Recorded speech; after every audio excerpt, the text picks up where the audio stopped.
창세기 30장. 라헬은 자기가 야곱의 아이를 낳지 못하자 언니 레아를 시샘했습니다.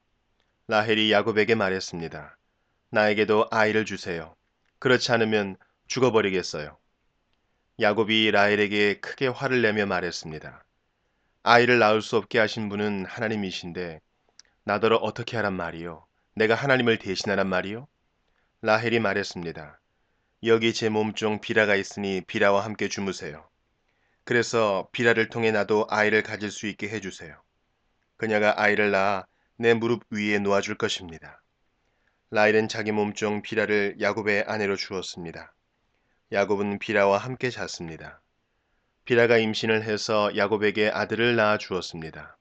라헬이 말했습니다. 하나님께서 나의 억울함을 풀어주셨다. 하나님께서 내 기도를 들어주셔서 나에게 아들을 주셨다. 그래서 라헬은 그 아들의 이름을 단이라고 지었습니다. 비라가 다시 임신을 해서 야곱에게 둘째 아들을 낳아 주었습니다. 라헬이 말했습니다. 내가 언니와 크게 겨루어서 이기고야 말았다. 그래서 라헬은 그 아들의 이름을 납달리라고 지었습니다. 레아는 자기가 아이를 더 낳지 못하게 된 것을 알고 자기 몸종 실바를 야곱에게 아내로 주었습니다. 그래서 실바에게도 아들이 생겼습니다. 레아가 말했습니다. 나는 운이 좋다. 그래서 레아는 그 아들의 이름을 가시라고 지었습니다. 레아의 몸종 실바가 아들을 또 낳았습니다. 레아가 말했습니다. 나는 행복하다. 이제는 여자들이 나를 행복한 사람이라고 부르겠지. 그래서 레아는 그 아들의 이름을 아셀이라고 지었습니다. 보리를 거두어 들일 무렵에 루우벤이 들판에 나갔다가 합한 채를 발견해서 자기 어머니 레아에게 가져다 주었습니다. 그러자 라헬이 레아에게 말했습니다. 언니 아들이 가져온 합한 채를 나에게도 조금 줘요. 레아가 대답했습니다. 너는 내 남편을 빼앗아 가더니 이제는 내 아들이 가져온 합한 채까지 빼앗으려 드는구나.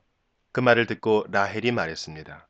그 합한 채를 나에게 주면 그이가 오늘 밤에는 언니와 함께 자도록 해주겠어요. 그날 저녁 야곱이 들에서 돌아오자 야곱을 맞이하러 나간 레아가 말했습니다. 오늘 밤에는 나와 함께 자야 해요. 내 아들이 가져온 합한 채로 당신의 대가를 치렀거든요. 그래서 그날 밤에 야곱은 레아와 함께 잠을 잤습니다. 하나님께서 레아의 기도를 들어주셔서 레아가 다시 임신을 했습니다. 레아는 야곱의 다섯째 아들을 낳았습니다. 레아가 말했습니다. 내가 내 몸종을 남편에게 주었더니 하나님께서 그 값을 갚아주셨구나.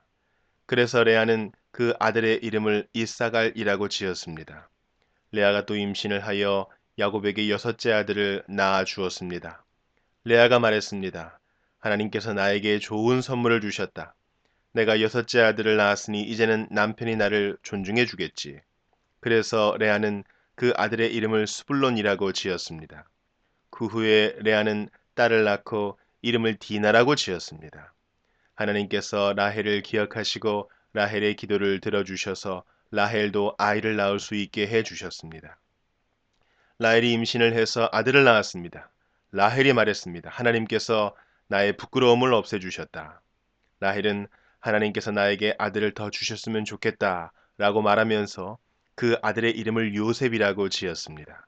요셉이 태어난 후에 야곱이 라반에게 말했습니다. 이제는 제 집, 제 나라로 돌아가게 해주십시오.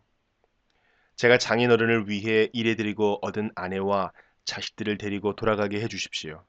제가 장인어른을 위해 해드린 일은 장인어른께서 더 잘 아실 것입니다.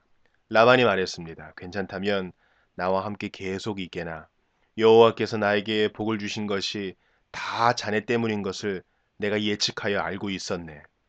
자네 품삯은 자네가 정하게 내가 그대로 주겠네. 야곱이 대답했습니다. 장인어른께서는 제가 장인어른을 위해 열심히 일한 것과 제가 돌보아드린 장인어른의 가축대가 제 앞에 얼마나 있는지 아십니다. 제가 장인어른께 처음 왔을 때는 가축대가 얼마 되지 않았지만 지금은 크게 불어났습니다. 제 발길이 닿는 곳마다 여호와께서 장인어른에게 복을 주셨습니다. 하지만 저도 이제는 제 식구를 위해 일해야 되지 않겠습니까? 라반이 물었습니다. 그래, 무엇을 해 주었으면 좋겠나? 야곱이 대답했습니다. 다른 것은 바라지 않습니다. 그저 한 가지만 해 주십시오. 그렇게 해 주시면 제 마음을 돌이켜 다시 장인 어른의 가축대를 돌보아 드리겠습니다.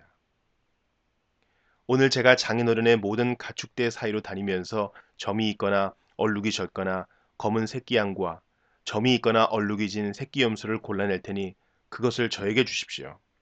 제가 정직한가 정직하지 않은가는 장인어른께서 앞으로 저에게 오셔서 제 가축대를 보시면 알게 될 것입니다. 만약 제가 점이 없는 염소나 얼룩이 지지 않은 염소나 검은색이 아닌 양을 가지고 있다면 제가 그것을 훔친 것으로 여기셔도 좋습니다. 라반이 대답했습니다. 좋네.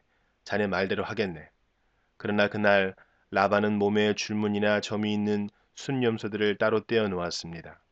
또한 몸에 얼룩이 있거나 점이 있거나 하얀 반점이 있는 암염소들과 검은 양들도 모두 따로 떼어 놓았습니다. 그런 다음에 라반은 그 짐승들을 자기 아들들에게 맡겨 돌보게 했습니다. 라반은 이 짐승들을 야곱에게서 3일길쯤 떨어진 곳으로 몰고 갔습니다. 야곱은 라반의 나머지 가축대를 쳤습니다.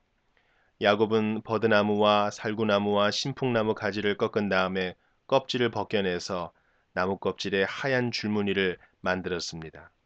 그리고 나서 야곱은 가축대가 와서 물을 먹는 여물통 바로 앞에 그 흰 무늬 가지들을 세워 놓았습니다.